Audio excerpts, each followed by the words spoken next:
Halo lor, ketemu lagi bersama Pak Degato. Kali ini Pak Degato mlaku-mlaku nang budidaya melon greenhouse maju lancar Desa Brangkal, Kecamatan Gemolong, Kabupaten Sragen. Hari ini tanggal 17 September. Ini sudah berumur kurang lebih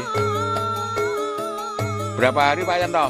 57 hari. Ibu baik ginuk-ginuk wis gede 2 kilo lebih. Mantep banget. Buahnya di umur 57 HST. Tanggal sijingko wis panen. Ginuk-ginuk buahe kaya Pak Degato iki lah 2 kilonan. Hampir 2 kilonan lebih.